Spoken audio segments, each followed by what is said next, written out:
Okay, located within a subfloor now, quite a typical subfloor. All this debris located on the ground ideally needs to be cleaned out in a satisfactory manner. And if we're doing a termite treatment, it's very necessary to actually clean this out, because chemical simply can't get to the ground that is located under that type of rubble, and it really needs a really good clean out. So I'm currently in a subfloor where I am cleaning it out, and you see the surface gets really nice and clean, and we get good contours over the surface. Then the subfloor ventilation can work properly, and the area can breathe a lot better, and yeah, you really see a major difference in the ground, and also the conditions of the subfloor immediately improve. So there's a lot of hard work in actually cleaning out a subfloor properly.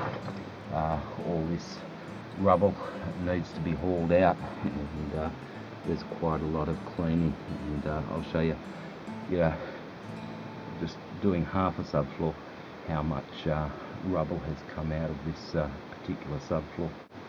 So within this subfloor that I'm cleaning out, the electrician and the data cabling and everything has not been saddled properly to the underside of the flooring, and it really makes the work a lot more difficult, and a lot more hazardous. And we've even got exposed electrical wiring that really increases the risk factor of doing this work significantly, as there is a real risk of electrocution whilst I'm cleaning out this subfloor area. No ant capping to any of this building. It is the older style building where installation of ant capping was not a common building practice. And when I come outside, I'll show you some of that termite damaged timber that has been removed from this subfloor that has necessitated this type of clean out of the subfloor, and I'll be doing an appropriate termite treatment in here. So as I clear the subfloor area, the areas closest to the opening are the last to be cleared, and quite often there's a lot more rubble and stuff around these areas, and they're yet to be all cleaned up and tidied up. Now, some of this timber debris that I'm pulling apart certainly has your classic termite damage, very papery termite mud trails located on these timber sections that I am removing, where the termite damage has occurred over to the underside of this dwelling. So you can certainly see how much these timber sections are flaky.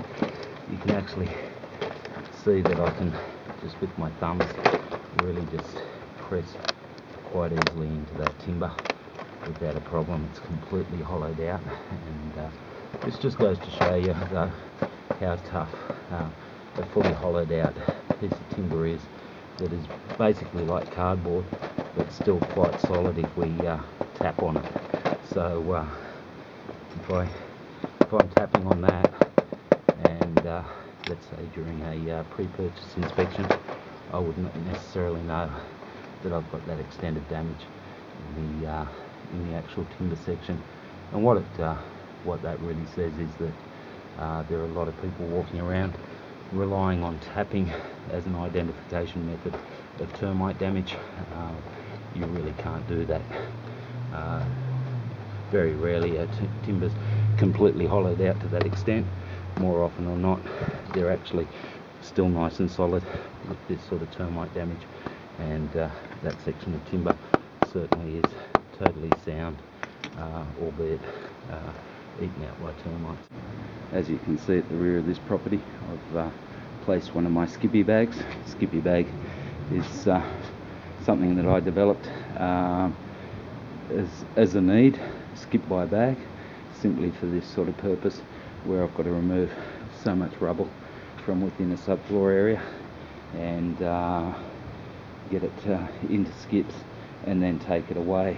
So that skippy bag is my my other part of the business, to have these bags. They only take up a very small footprint, don't disturb anybody while I'm working and clearing out all this sort of rubble from the subfloor areas. So you certainly see that the builders in the past left all the broken bricks, broken tiles, everything under the house, and all that needs to come out and get removed. Yeah, otherwise this is the sort of risk that you run, is this sort of termite damage. Just absolute classic samples of the extent of termite damage that has occurred to this particular property. Now, earlier in the day I took a bit of a rest from the subfloor area, and I've drilled holes right around the perimeter of the dwelling at 150 centres, and those have been already injected in the with termiticide and filled with those plastic inserts. So that's right down the side of this dwelling in particular. One thing I must say is that I do climb under a lot of buildings. You know, every day I'm under at least one or two buildings in my line of work, and I really have not seen, or very rarely see, a subfloor properly cleaned out. And as far as I know, I've been the only one that's ever really cleaned out the subfloors prior to application of termiticide. And yeah, really there is an enormous difference in the quality of the treatment, and you know, I just don't get any failures of my termite barriers. They really are done by the book, and the subfloors being so clean, the chemical, it's an expensive chemical, can be applied correctly and really do its work.